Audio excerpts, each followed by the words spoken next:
I have to work now. Walk to the hospital from here. In the midst of an approaching typhoon, my husband suddenly told this while on the way to the hospital as I began to feel contractions. I desperately tried to resist as he attempted to force me out of the car, but he managed to drag me out. The intense rain battered my body, and the strong wind made it difficult even to stand. But that's impossible. My screams were drowned out by the rain and wind. I watched in shock as the taillights of our car sped away. Without a phone and no passing cars in the typhoon, I felt helpless. Another surge of pain threatened to bring me down, but I made a decision. The only one who can save this baby is me. I have to stay strong. And so I walked through the storm for 3 hours to reach the hospital and successfully gave birth to our child. Holding my baby girl, a surge of anger towards my husband swelled inside my mind. My name is Jessica. I'm a 29-year-old married woman. Originally, I worked as a teacher in the city. 3 years ago, I met Michael through a friend's introduction. After a year of dating, we got married. I then moved to his remote hometown, where there isn't even a convenience store. Michael worked as an executive in a construction company owned by his father, ensuring a comfortable income. So, I became a full-time housewife. We built a home and started our life together, maintaining a good relationship with my in-laws who lived nearby. They often told me, "We're so grateful you came to this rural place to be with our son." They treated me exceptionally well. I adapted to the local customs and community quite easily. Although Michael never helped with household chores, it was okay for me because I've known that he was working hard. Time passed, and on our first wedding anniversary, I discovered I was pregnant. After confirming the pregnancy at a major hospital an hour's drive away, I immediately informed Michael. He simply said, "I see," and seemed unenthusiastic. However, my in-laws were thrilled and looked after me. My pregnancy was far from easy. I suffered from severe morning sickness, feeling as though I was perpetually seasick, unable to even sit up. On that particular day, I was bedridden. Michael came home and confronted me. "Where's my dinner?" I felt too sick to cook. "Can you eat the frozen food I bought?" "Really? You've been home all day, and you're slacking off. I'm pregnant with your child, and I'm struggling with morning sickness." I tried to make him understand, but Michael wasn't having any of it. With a stern face, he retorted, "Pregnancy isn't an illness. Don't use it as an excuse to slack off. Cook something now." Before I tried to reply, nausea overcame me, and I rushed to the bathroom. He continued to berate me even as I left. "Don't think you'll gain my sympathy with this act. I'm not acting. I genuinely feel awful," I responded from the bathroom floor, curling into myself. Michael let out an exaggerated sigh. "Just do what you have to do.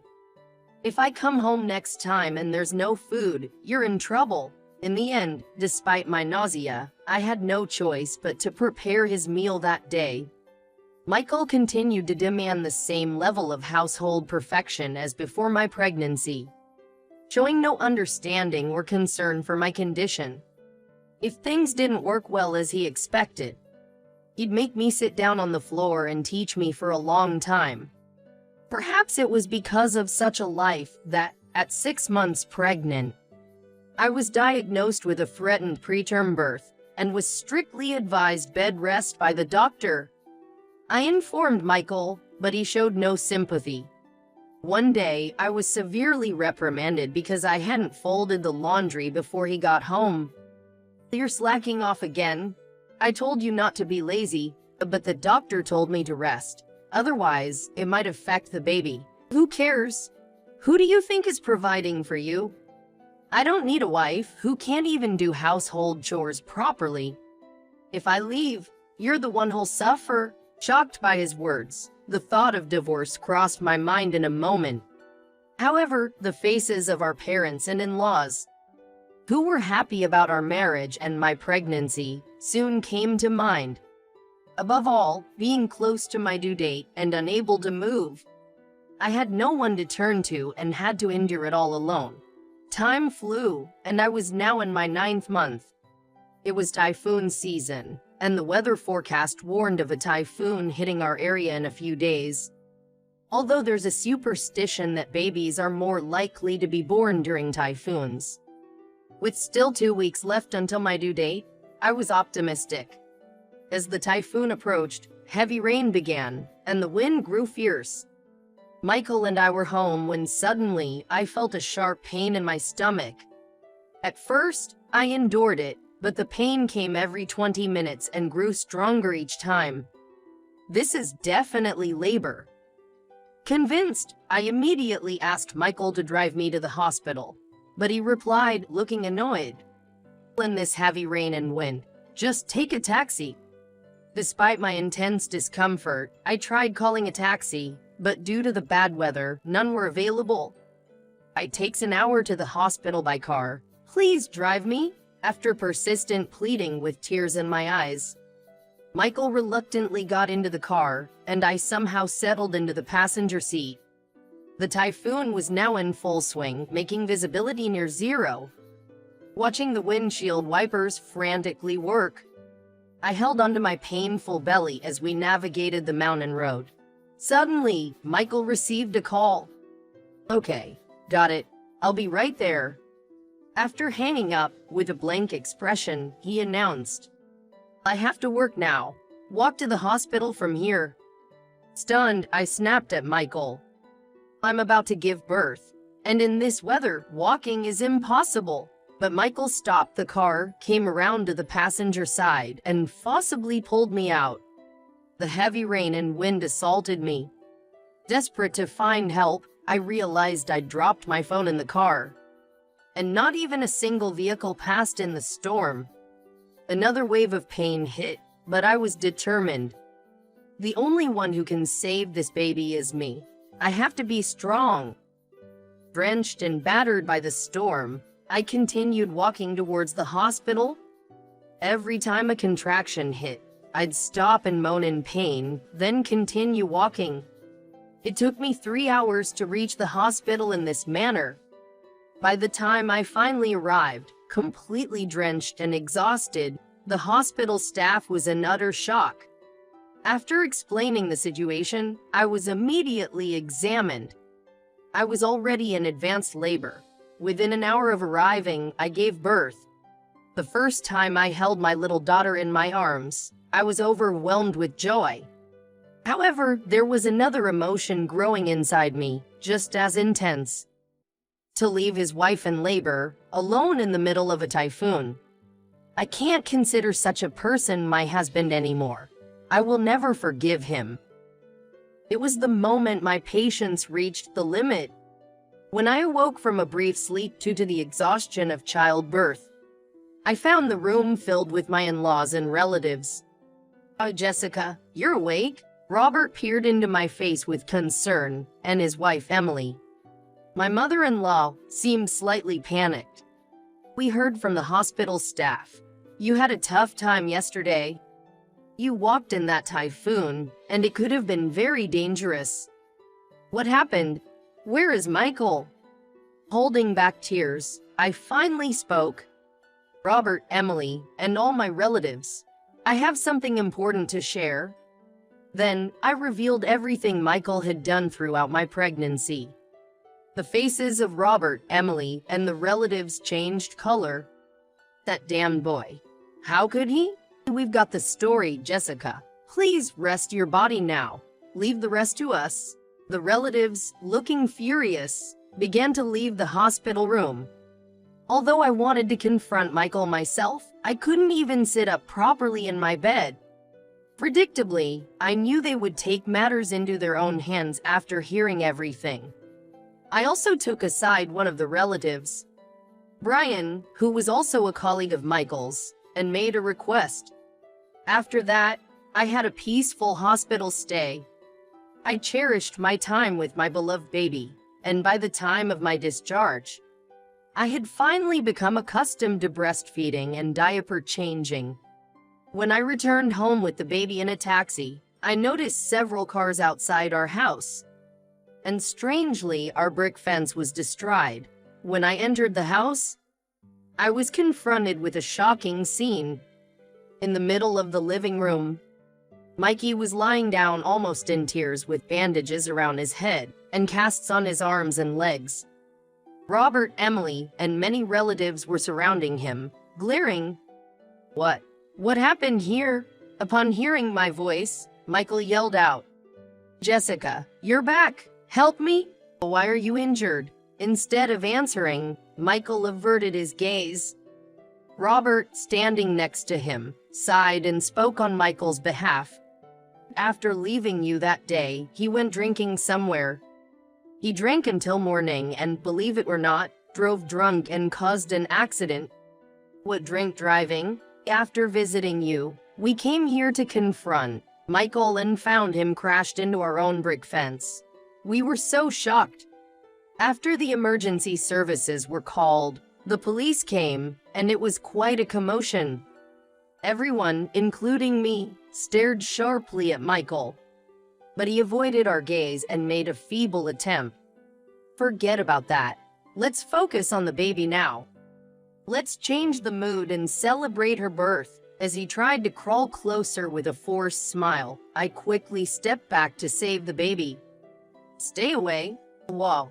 Why, Jessica, you left me like a labor during a typhoon, and on top of that, you drove drunk. You have no right to be called a father. I won't let you touch this child." Michael's face turned bright red and he started to tremble. "How dare you talk back to me like that, even though you're my wife?" However, I dropped a bombshell on Michael. "By the way, you weren't really working that day, were you?" "Whoa, what are you talking about? You've been visiting the home of a woman who works at a nearby bar, haven't you?" "There are eyewitness accounts and evidence, you know." I had informed Michael's colleague and our relative, Brian, about my suspicions of Michael having an affair and asked him to investigate if there were any clues.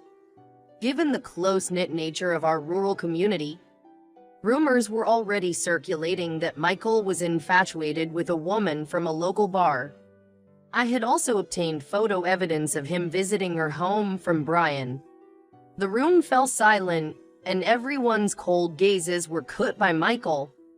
"Whoa, what kind of joke is this? The only one joking here is you?" Robert shouted at Michael, who was trying to defend himself. And Michael's eyes darted around in panic. Robert continued with a voice laden with anger. "Just like Jessica said, you're not appropriate to be a father. From what's happened, it's clear you're not even fit to be a decent human being. Dad, Michael, you're fired from our company effective today." "What fired? You mean I'm getting the boot?" Michael turned pale and began to panic. Robert firmly stated, driving under the influence was already a deal breaker for the company. "No complaints, right? Don't do this to me." Michael had been comfortably living off his position in Robert's company. Losing his income was something he couldn't afford. "Hey, Mom, please calm it down." Seeing the unwavering determination in his father's eyes, he turned to his mother to plead. But she pushed him away and declared with a large voice, "What you did to Jessica was despicable, Michael.